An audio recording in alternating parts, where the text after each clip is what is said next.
वृंदावन के पावन धाम में बसे केली कुंज आश्रम से जुड़ी हर खबर श्रद्धालुओं के लिए अत्यंत महत्वपूर्ण होती है, खासकर तब जब वो खबर हो वृंदावन के प्रसिद्ध संत श्री प्रेमानंद महाराज की। संत प्रेमानंद महाराज जो अपनी गहन आध्यात्मिक साधना और भक्तों के प्रति अपार प्रेम के लिए विख्यात हैं, फिलहाल स्वास्थ्य संबंधी चुनौतियों का सामना कर रहे हैं।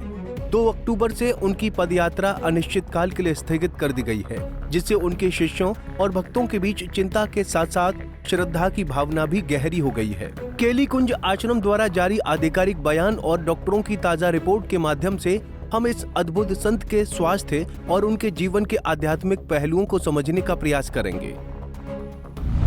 प्रेमानंद महाराज ने अपनी पदयात्रा, जो श्रद्धालुओं के लिए आस्था और आश्रय का स्रोत रही है, अचानक रोक दी है। केली कुंज आश्रम की ओर से जारी बयान में साफ तौर पर कहा गया है कि महाराज के स्वास्थ्य के मद्देनजर उनकी पदयात्रा को अनिश्चित काल के लिए स्थगित किया गया है। आश्रम प्रशासन ने भक्तों से आग्रह किया है कि वो मार्ग पर खड़े होकर दर्शन के लिए प्रतीक्षा न करें, क्योंकि महाराज फिलहाल विश्राम में हैं और केवल सीमित अनुयायियों से ही मिल पा रहे हैं। ये अपील भक्तों की सुरक्षा और महाराज की आरामदायक चिकित्सा देखभाल को ध्यान में रखते हुए की गई है। ये निर्णय भक्तों के लिए भावुकता से भरा हुआ है। हजारों श्रद्धालु रोजाना केली कुंज आश्रम पहुंचते हैं, उनकी उम्मीदें बनाए रखते हुए वो अपने प्रिय गुरु के दर्शन कर सकें। वहीं आश्रम के सेवक बताते हैं कि महाराज की सेहत में सुधार हो रहा है और वो अपनी आध्यात्मिक साधना को जारी रखे हुए हैं। संत प्रेमानंद महाराज का स्वास्थ्य उनके भक्तों के लिए हमेशा चिंता का विषय रहा है।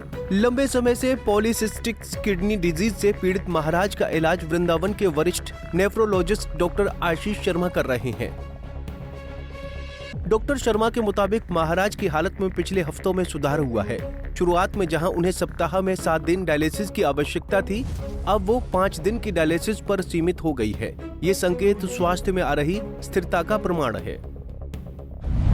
डॉक्टर शर्मा ने बताया कि प्रेमानंद महाराज ने अपनी बीमारी को न केवल स्वीकार किया है, बल्कि इसे अपने जीवन का अभिन्न हिस्सा बना लिया है। महाराज का सीने पर लगा हुआ टेप, जिसे वो भक्तों को दिखाते हैं, एक स्थायी कैथेटर है जो जुगुलर वेन में लगा होता है। इसी कैथेटर के माध्यम से डायलिसिस के दौरान रक्त शुद्ध किया जाता है। ये एक जटिल लेकिन जरूरी प्रक्रिया है, जिससे उनकी किडनी की खराब स्थिति को नियंत्रित किया जा रहा है। प्रेमानंद महाराज को 2006 में पहली बार किडनी रोग की पहचान हुई थी।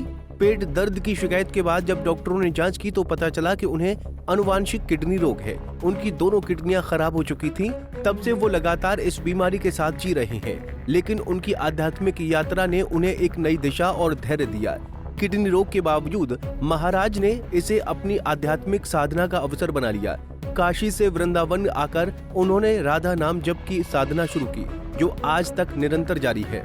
ये साधना न केवल उनके मानसिक और शारीरिक स्वास्थ्य के लिए सहायक है, बल्कि उनके भक्तों के लिए भी एक प्रेरणा स्रोत बनी हुई है। संत प्रेमानंद महाराज का जीवन, संघर्ष और आध्यात्मिक समर्पण हमें सिखाता है कि किस प्रकार विपरीत परिस्थितियों में भी आस्था और भक्ति का संबल बना रह सकता है। उनकी बीमारी और स्वास्थ्य संबंधी चुनौतियों के बीच वो अपने भक्तों के लिए एक प्रेरणा स्रोत बने हुए हैं। केली कुंज आश्रम द्वारा उनकी पदयात्रा को अनिश्चित काल के लिए स्थगित करना एक आवश्यक कदम था, जिससे उन्हें आराम और चिकित्सा सुविधा मिल सके। भक्तों की भावना और आशा बनी रहे, यही कामना करते हैं कि महाराज जल्द स्वस्थ होकर फिर से अपनी आध्यात्मिक यात्रा को पुनः प्रारंभ करें और अपनी अनमोल उपस्थिति से सभी के जीवन को प्रकाशित करें। Bureau report, Punjab Kesari TV. हमसे जुड़े रहने के लिए हमारे YouTube चैनल को सब्सक्राइब करें और नई वीडियो की नोटिफिकेशन के लिए बेल आइकॉन को दबाएं।